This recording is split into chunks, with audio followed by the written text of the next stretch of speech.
আল্লাহ পাকের চ্যালেঞ্জ, যালিকাল কিতাবু লা রাইবা ফি, এটা কিয়ামত পর্যন্ত আল্লাহ দিয়ে দিয়েছেন। ইন কুনতুম ফি রাইব, যদি সন্দেহ হয়েও থাকে নিয়ে আসো। বাপ দাদা 14 গোষ্ঠীদেরকে ডাক দাও। আল্লাহ পাকের চ্যালেঞ্জ মোকাবেলায় কেউ পেরেছে? পারবে? কথা কয় না। আপনাদের সন্দেহ আছে? হ্যাঁ আছে আছে আছে। যারা বলেন সন্দেহ আছে, কিয়ামত পর্যন্ত কারো সম্ভাবনা আছে? আল্লাহ চ্যালেঞ্জ মোকাবেলার দুঃসাহস কেউ করে নাই, করতেও পারবে না। এটাই হলো কোরআন, যেটা আল্লাহ পাক রাসূলের সিনায় ঢুকাইছেন। নবীর সিরা থেকে সাহাবীদের সিরা, সাহাবীদের থেকে তাবেঈদের সিরা, তাবেঈ থেকে তবে তাবেঈর সিরা, কিয়ামত পর্যন্ত সিরাত থেকে সিরায় ইলম ঢুকে যায়। বাংলা তরজমা আর বুখারী পড়লে জ্ঞান পাওয়া যায়, কিন্তু সিরায় ইলম ঢোকা উলামায়ে কেরামদের মজমায় বসে সহবতে বসে তারপরে নেওয়া লাগে। এটা আলেমদের কাছে ক্লাস করা লাগে। সিরাত থেকে সিরার ইলম এমনি ঢুকে, নিজে নিজে মাতবরি করে পড়লে ঢুকে না। এটা দামি জিনিস। আল্লাহ পাক রব্বুল আলামিন এটাকে দুনিয়ার সবচাইতে শ্রেষ্ঠ কিতাব দিয়েছেন।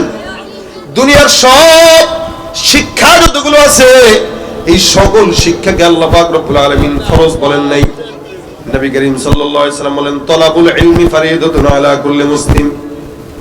মনে রাখবেন, ডাক্তার হওয়া জরুরি, ইঞ্জিনিয়ার হওয়া জরুরি, ব্যবসার শিক্ষা অর্জন করা জরুরি, অন্যান্য দুনিয়ার যত জ্ঞান আছে এগুলো অর্জন করা জরুরি, লেকিন আল্লাহর কোরআনের শিক্ষা অর্জন করা জরুরি বিষয় নয়।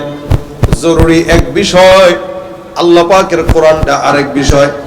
আমি যে কোট পরে আসলাম এটা জরুরি, পড়ছি ভালো লাগতেছে, না পড়লে সমস্যাও ছিল না। অনেক মানুষ ঘড়ি পরে, পড়া জরুরি, পড়লে ভালো, না পড়লে সমস্যা নাই। অনেকে ডাক্তার হয়, ডাক্তার হলে ভালো, না হলে সমস্যা নাই। অনেকে ইঞ্জিনিয়ার হয়, ইঞ্জিনিয়ার হইলে ভালো, না হইলে সমস্যা নাই। জরুরি বিষয় হইলে ভালো, না হইলেও চলে, কিন্তু আল্লাহর কোরআন এটা জরুরি নয়, এটা হলো ফরজ, যেটা হওয়াই লাগে, না হইলে চলে না। কি একমত না দ্বিমত আছেন? এই কারণে নবী বলেন, তলাবুল ইলমি ফারিদাতুন আলা কুল্লি মুসলিম।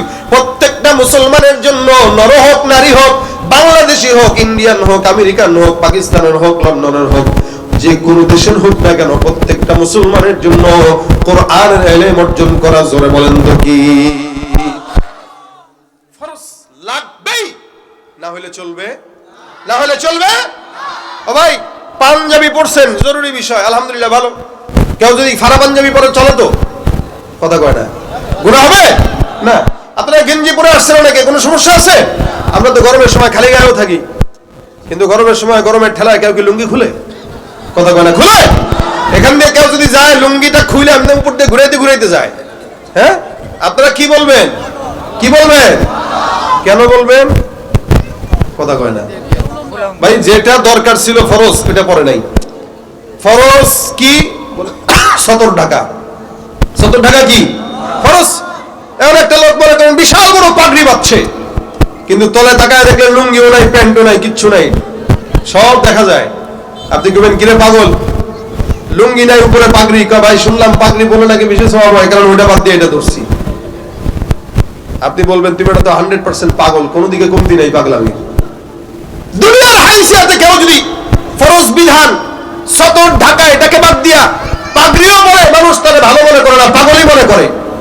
ঠিক তেমনি আখিরাতের হাইসিয়াতে ইঞ্জিনিয়ার হইলেন, ডাক্তার হইলেন, শিক্ষাবিদ হইলেন, রাজনীতিবিদ হইলেন, সব হইলেন, আল্লাহর কোরআন শিখলেন না, আপনার মতো পাগল আল্লাহর আদালতে কাজ হতে পারে না। বলেন ঠিক কিনা? এই কোরআনের শিক্ষা অর্জন করা কি বলেন, কি সবার জন্য ফরজ। এটা আল্লাহ পাক সবার দিলে ঢুকায় না। আর একটু ক্লিয়ার করে দেখবেন, যারা ডাক্তার হয় 30-35 বছর হয়ে যায় ডাক্তার হতে হতে, এই বান্দা ডাক্তার হওয়ার সময় স্কুল কলেজে পড়ে অনেক গুনাহ করে না, করে না? ইঞ্জিনিয়ার হয়, ইঞ্জিনিয়ার হইতে হইতে কতগুলা যে ডার্লিং পাল্টায়, একবার এই গাছের নিচে, একবার ওই গাছের নিচে, একবার ওখানে, একবার এখানে, একবার এর সাথে, একবার ওর সাথে, হাজারো কাম কুকাম করার পরেও সে সফল ডাক্তার হতে পারে, সফল ইঞ্জিনিয়ার হতে পারে। কেন? ওটা দুনিয়াবি শিক্ষা। দুনিয়াবি শিক্ষার জন্য অন্তর পরিচ্ছন্ন থাকা কোনো জরুরি বিষয় নয়। দুনিয়া শিখার জন্য নফস পবিত্র রাখার কোনো দরকার নেই, তাই না? দুনিয়া ইনশাআল্লাহ ফাঁকে শিখবো, হাত উঠায় দেন, আল্লাহ কবুল করে বলেন আমিন। কোরআন শিখবেন, যেহেতু শিখতে পারেন নাই, এই বয়সে এসে শিখেন, আল্লাহ বরকত দান করবেন। কোরআনের সঙ্গে মহব্বত রাখবেন, বিশেষ করে মাদ্রাসা আছে, এই মাদ্রাসার সঙ্গে আপনাদের মহব্বত দিলের টান রাখবেন, সন্তানদেরকে মাদ্রাসায় দিবেন, ভর্তি দিবেন, বাচ্চাদেরকে মাদ্রাসায় ভর্তি দিবেন, আপনার সন্তানকে হাফেজ বানান, আপনার সন্তানকে আলেম বানান, অন্তত আপনার মরণের পরে যেন কবরের পাশে যে একটু দোয়া করতে পারে। আল্লাহ পাক এরকম একটা সন্তান যেন আপনাকে রেখে যাওয়ার তৌফিক দান করে, বলেন আমিন। পাশাপাশি এই মাদ্রাসার জন্য দোয়া করবেন, মাদ্রাসার সহযোগিতা করবেন, যার যেভাবে সামর্থ্য হয়, যখন হয়, বাস সামর্থ্য হইলো যে হুজুর নেন, আমি 1000 টাকা দিয়ে গেলাম, 1 বছর চাউল দিয়ে গেলাম, যেভাবে পারেন সেভাবে সহযোগিতা করেন, কথায় হোক কাজে হোক, সব কিছুতে যদি পারেন ইনশাআল্লাহ কোরআনের সাথে আল্লাহ পাক আমাদের হাসর নাসর করবে, কোরআনকে আল্লাহ পাক সাক্ষী বানায় দিবে। আল্লাহ পাক কোরআনের পথে চলার তৌফিক দান করুক, জোরে বলেন আমিন। কোরআন যেখানে থাকবে আমরা সেখানে থাকবো, তো পারবো তো ইনশাআল্লাহ। শুধু হেফজ নয়, এখানে কিতাব বিভাগ কতটুকু আছে? নাহবীর পর্যন্ত আছে, আলহামদুলিল্লাহ। আপনাদের বাচ্চারা কোরআনের হাফেজ হওয়ার পরে কিতাবখানায় ভর্তি দিয়ে দিবেন, এরা আলেম হবে। আল্লাহ পাক যেন আমাদের সকলকে কোরআন অনুযায়ী আমল করার তৌফিক দান করে, কোরআন শেখার তৌফিক দান করে, বলেন আমিন। সমাধান চাও যদি জীবনে মরণে, ফিরে যাও খুঁজে নাও, চোখ রাখো কোরআনে, তবেই পাবে সুখ শান্তির ঠিকানা, যদি মেনে নাও তুমি মনে প্রাণে। সমাধান চাও যদি জীবনে মরণে, ফিরে যাও খুঁজে নাও, চোখ রাখো কোরআনে। এ বাণী সকলের নয় শুধু মুমিনের, যারাই চলবে মেনে ফল পাবে কোরআনের। ঘরে বলো কিংবা রাষ্ট্রে বলো, অশান্তি দূর করে শান্তি আনে। সমাধান চাও যদি জীবনে মরণে, ফিরে যাও খুঁজে নাও, চোখ রাখো কোরআনে। সমাধান চাও যদি জীবনে মরণে, ফিরে যাও খুঁজে নাও, চোখ রাখো কোরআনে। সমাধান। আল্লাহ পাক আমাদেরকে কোরআনের পথে চলার তৌফিক দান করুক, যা বললাম শুনলাম এগুলো বুঝার তৌফিক দান করুক, আমল করার তৌফিক দান করুক। আমা তৌফিক ইল্লা বিল্লাহ। আসসালামু আলাইকুম ওয়া রাহমাতুল্লাহি ওয়া বারাকাতুহু। মাদ্রাসায় পড়ে আছেন কে এরকম? 1 জন 2 জন 3 জন। এই তোমার ছেলে মাদ্রাসায় পড়ে মানে? ও নিজে মাদ্রাসায় পড়ে, তো ওইটা বুঝছেন, যাক না মান। এই 8-10 জন হবেন, 8-10 জন মাত্র আপনারা সন্তানদেরকে মাদ্রাসায় পড়াইছেন। বাকিদেরকে আমি একটা প্রশ্ন রেখে গেলাম, আপনি একটু আজকে ভাববেন যে আপনার মরার পর আপনি কারা রেখে গেছেন যে আপনার জন্য দোয়া করবে, আপনি খুঁজে পাবেন না। তার মানে আপনার লাশ এমনিই থাকবে, আপনার জন্য কেউ দোয়া করবে না? এটা আপনার জিন্দেগি। এই জিন্দেগির কোনো মানে হয়? ওই লোকের মতো আর কে এরকম দুনিয়াতে ফকির হইতে পারে? রাসূল বলেন, যার একটা নেককার সন্তান রেখে যেতে পারলো না, ও তো মিসকিন, ও তো ফকির, কারণ ওর সন্তান তো ওর জন্য দোয়া করবে না। এই জন্য 4টা অপশন নবী দিয়েছেন। 1 নম্বর, কোন আলিমান, তো আলেম হও, আলেম হইতে পারো নাই, আও মুতাআল্লিমান, শিক্ষক হয়ে যাও, শিক্ষা দাও, আও মুস্তামিআন, ওটাও পারো নাই, তা আলেমদের কথা বসে শ্রবণ করো, এটাও পারো নাই, আও মুহিব্বান, আলেমদেরকে মহব্বত করো। খবরদার 5 নম্বর আলেম বিদ্বেষী হয়েও না। যদি আলেম বিদ্বেষী হও তাহলে হাসর হবে আবু জাহেল আর উতবার সাথে, ঠিক কিনা জোরে কর। বর্তমান সময়েও যারা আলেম বিদ্বেষী, আমার তো মন বলে কোনো না কোনো ভাবে তাদের বাপদাদা 14 গোষ্ঠীর কেউ না কেউ আবু জাহেলের টালতো ভাই অথবা বিয়াই ছিল। কথা ঠিক কিনা জোরে কর। জন্মের পরে কানে আজান কি দেয়নি, তুমি মৌলবাদী ছাড়া হওনি। জন্মের পরে কানে আজান কি দেয়নি, তুমি মৌলবাদী ছাড়া হওনি। আবার মরণের পরে জানাজা পড়াবে, মরণের পরে জানাজা পড়াবে, তখন কোথায় পালিয়ে যাবি? বিদ্রোহী বিপ্লবী মৌলবাদী কেন জঙ্গিবাদী? কি মনে করে ওই হনুমান, দাড়ি টুপি দেখলেই তালেবান? আসলে কি মনে করে ওই হনুমান, দাড়ি টুপি দেখলেই তালেবান? আবার সিংহের চাইতে বেশি ভয় পায়, আবার সিংহের চাইতে বেশি ভয় পায় মাথায় পাগড়ি দেখে যদি। বিদ্রোহী বিপ্লবী মৌলবাদী কেন জঙ্গিবাদী? বিদ্রোহী বিপ্লবী মৌলবাদী কেন জঙ্গিবাদী? ঠিক কিনা? আলেম বিদ্বেষী হব না মহব্বত করব? কারণ এই দুনিয়াতে যত বান্দা আছে আল্লাহ বলেছেন ইন্নামা ইয়াখশাল্লাহা মিন ইবাদিহিল উলামা। আসমানের নিচে জমিনের উপরে যত বান্দা আছে এদের ভিতরে সবচাইতে আল্লাহকে ভয় পায় আলেমরা। এ কথা কে বলছেন? এটা আমিও বলি না, আপনাদের ইমামও বলে নাই, বলেছেন আল্লাহ। অর্থাৎ আল্লাহকে সবচেয়ে বেশি ভয় পায় যারা, তারা আলেম। তবে হ্যাঁ, আমার রাসূলের হাদিসও আছে, খায়রুল খিয়ার খিয়ারুল উলামা। জামানার ভিতরে সবচাইতে উত্তম যদি থাকে তারা আলেম। আবার অশররুশ শিরার শিরারুল উলামা, আবার যদি কেউ খারাপ হয়ে যায় তখন ওইটাই হয় আলেম। অর্থাৎ যার জ্ঞান আছে, ইলম আছে, ওই ইলম অনুযায়ী আমল করে না, তার চাইতে খারাপ কেউ হতে পারে না। আর যে ইলম অনুযায়ী আমল করে তার চাইতে ভালো কেউ হতে পারে। এই জন্য ভাইয়ের আবার নিজে আলেম হইতে পারেন নাই, সবাই আলেম হবে এরকম নয়, সবার আলেম হওয়া ফরজ নয়। তবে কোরআনের ইলম অর্জন করা ফরজ। অর্থাৎ ডাক্তার হন, কিন্তু আপনি ন্যূনতম যতটুকু না শিখলে না। অর্থাৎ কতটুকু শিখবো? যে সমস্ত ইবাদত গুলো ফরজ, বুঝেন, যে সমস্ত ইবাদত গুলো ফরজ, এই ফরজ ইবাদতের ইলম অর্জন করাও ফরজ। নামাজ কি ফরজ, রোজা কি, যাকাত, হজ, সমস্ত ফরজ ইবাদতের ইলম অর্জন করা ফরজ। যদি না করেন ক্ষতি কি? যেমন নামাজের ভিতরে আমরা তেলাওয়াত করি। আচ্ছা বলেন তো, নামাজ ভঙ্গের সর্বপ্রথম কারণ কি? নামাজে নিশ্চিত এগুলো মক্তবে পড়ছিলেন যারা। একসময় তো আমাদের দেশে সকালবেলা মক্তবে কোরআন নিয়ে বুকে নিয়ে যেত। এখন আর সকালে মক্তবে কোরআন বুকে নিয়ে যেতে দেখা যায় না। এখন দেখা যায় মা তার সন্তানকে পিছে 10 কেজি ওজনের ব্যাগ ঝুলায় কিন্ডার গার্ডেনে নিয়ে যায়। এখন ওইটার প্রচলন বাড়ছে। তবে কিছু কিছু মক্তবে এখনো আছে, অবহেলার সাথে আছে আর কি, কোন মতে আছে, ঠিকই আছে। তাও ডাকা লাগে, বাচ্চারা মক্তবে চলে আসো, ডাকলে পরে যায়। কিন্তু আগে আমাদেরকে ফিডায় মক্তবে নিছে, যা যাবি না বলে, এটাই ছিল এক সময়। এই জন্য অন্তত আপনার সন্তানকে আপনি 4টা আছে, 4টার ভিতরে একটা আলেম বানান, বাকি 3টারে দুনিয়ার যেটা মন চায় বানান। আর বাকি 3টারে যেটা মন চায় বানাইছেন, বানানোর আগে অন্তত কোরআনের জ্ঞানটা শিখায় দেন। তাহলে কি হবে?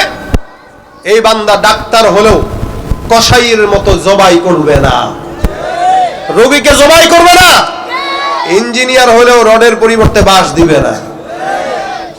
সেদিন আমার ঘরের একটা সিলাব আমি ভাঙছি, আমার বাসায় একটা সিলাব ভাঙছি। ভাঙার পরে তাকায় দেখি রড দিয়া খাড়া করা না রেখা কাঠ দিয়া খাড়া করে রাখছে। আরে আল্লাহ, আমি কই সুবহানাল্লাহ, এই নি ইঞ্জিনিয়ারের হালত, রড না দিয়া দিছে কি কাঠ। তা যদি কোরআনের জ্ঞান থাকতো তাহলে এই অকাম জিন্দগিতে করতে পারতো না। এই জন্য ডাক্তার বানান, ইঞ্জিনিয়ার বানান, ব্যবসায়ী বানান, রাজনীতিবিদ যা হন না কেন, প্রত্যেকটা মানুষ যদি কোরআনের জ্ঞান রাখে আর শিখে, ও যেই লাইনেই যাবে ওই লাইনটাই সে বরকতময় করে ফেলবে কোরআনের বরকতের কারণে। আর যদি কোরআন না থাকে, যেখানে যাবে নোংনামি সেখানেই ছড়াবে। কথাটা বুঝেন নাই মনে হয় আপনারা। এই জন্য ডাক্তার বানান, কিন্তু আগে কোরআনের জ্ঞান শেখান। কতটুকু? ওই যে দ্বীনের যতটুকু ইলম না শিখলে চলে না ততটুকু। অর্থাৎ ফরজ যত ইবাদত আছে, প্রত্যেকটা ফরজ ইবাদতের আমল ইলম তারা শিখায় দেন। এটা শিক্ষা করা ফরজ।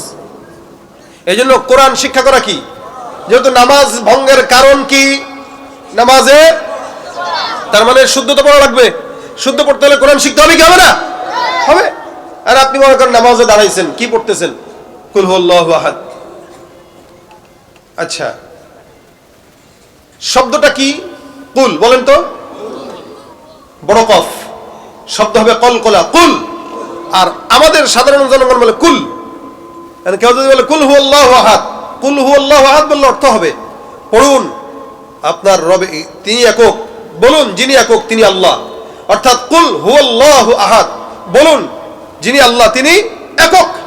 আর আপনি যখন পড়বেন কুল হুয়াল্লাহু আহাদ, তখন হবে খান তিনি আল্লাহ যিনি একক। আর আপনি আল্লাহকে খাইতে পারবেন? তা আপনি নামাজে বলতেছেন খান আল্লাহ একক যিনি, আল্লাহরে কেমনে খাবেন আপনি? এত বিশাল বড় পার্থক্য শুধু কফ আর কাফের পার্থক্যের কারণে। এই জন্য কোরআন শিক্ষা করা ফরজ। কেন?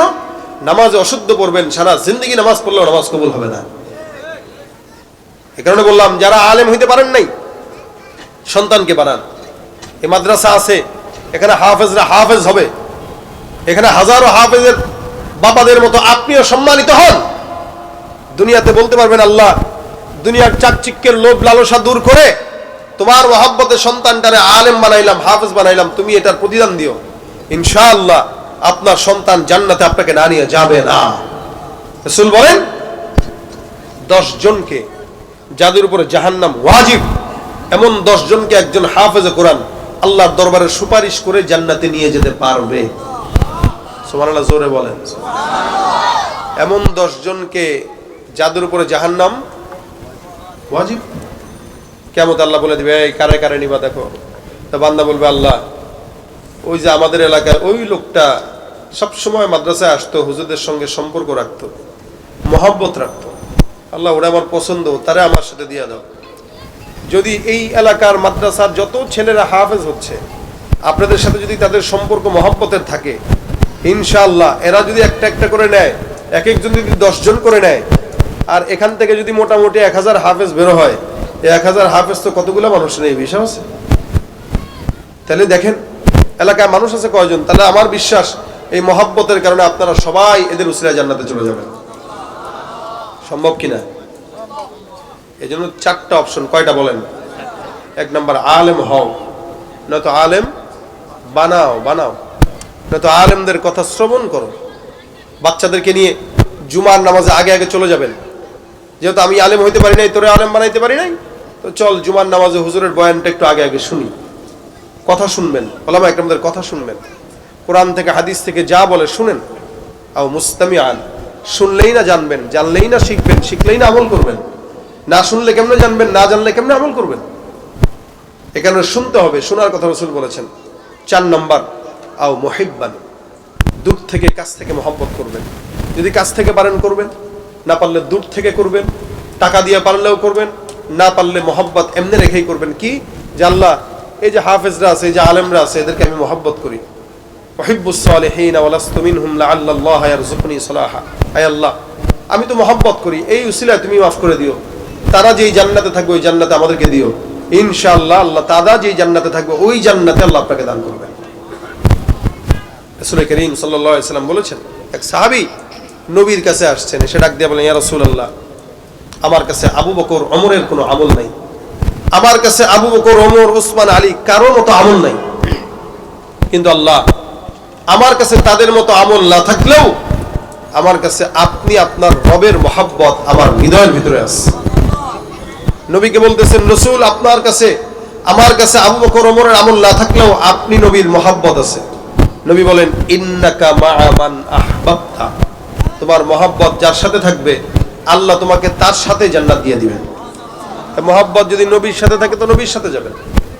যেহেতু নবী নাই, এখন ওলামা একরাম আছে যারা নবীর ওয়ারিস, নবী নাই কি হয়েছে, নবীর ওয়ারিসরা আছে, ওয়ারিসদেরকে মহব্বত করেন, ইনশাআল্লাহ ওয়ারিসদের সাথে আল্লাহ পাক জান্নাত দিবে। এই কারণে আপনাদের জন্য কথা এটাই, 4টা অপশনের যে কোনো অপশন বেছে নেবেন। পাশাপাশি কোরআন যেহেতু আমাদের জন্য শিক্ষা করা ফরজ, এখানে অনেক ভাইরা আছেন যারা কোরআন শিখতে জানেন নাই, পড়তে জানেন না, মাদ্রাসা এখানে আছে। আপনাদের জন্য কি উচিত, আপনারা রমজান আসতেছে সামনে, আর হয়তো হাতে গোনে 2টা মাস আছে প্রায়, এই 2 মাস রমজান যে আসতেছে, আমাদের প্রত্যেকের উচিত এই রমজান আসার আগেই আমাদের একটু নিজেদেরকে তৈয়ার করে নেওয়া। কিভাবে? এই রমজান আসার আগে কিভাবে তৈয়ার করব? 10 জন একসঙ্গে হন, যুবকরা 10 জন হন, মুরব্বীরা 10 জন হন, হয়ে ওলামা একরামের কাছে আইসা, হুজুর আমাদেরকে সপ্তাহে 3 দিন একটু কোরআন শিক্ষা দেন। আপনি বিকেলবেলা একটা টাইম নেন, মাগরিব থেকে এশা পর্যন্ত, বৃহস্পতিবার শুক্রবার শনিবার 3 দিন সময় নেন, বন্ধই তো থাকে শুক্র শনি, মাঝখানে বৃহস্পতিবার একটু বাড়ায় নিয়ে সপ্তাহে 3 দিন আপনি কোরআন শিক্ষার জন্য হুজুরদেরকে অনুরোধ করেন। ইনশাআল্লাহ ওলামা একরাম এমন নয় যে আপনাদেরকে নিষেধ করবে, বরং তারা তাদের পকেটের টাকা দিয়ে হলেও আপনাদেরকে শিখাবে। জিজ্ঞাসা করেন এই মাদ্রাসার ওস্তাদদেরকে, নিজেদের পকেটের টাকা দিয়ে ছাত্রদেরকে পালে। আমাদের হালত, আমরা নিজেদের পকেটের টাকা দিয়ে ছাত্রদেরকে পড়াই, এই যোগ্যতা ওলামা একরামদেরকে আল্লাহ পাক দিয়েছেন। সুতরাং আপনারা যারা স্কুলে পড়েন, কলেজে পড়েন, যারা ব্যবসা বাণিজ্য করেন, মুরব্বীরা আছেন, বাজানরা আছেন, শিখতে পারেন নাই, শিখা নিয়ত করেন, ইনশাআল্লাহ হিম্মত করেন, 2 মাসে অনেকটা আসান হয়ে যাবে ইনশাআল্লাহ। এবং এই শিখতে শিখতেও যদি মারা যান আল্লাহ পাক আপনাকে মাফ করবে, এবং কেউ ঠেকতেও যদি পড়ে আল্লাহ পাক প্রত্যেকটা অক্ষর 10টা করে নেকি দান করে দিবেন। এজন্য শিখবো তো ইনশাআল্লাহ। যারা পারি না তারা এমন কে কে নিয়ত করবেন যে আমরা কোরআন শিখার নিয়ত করলাম।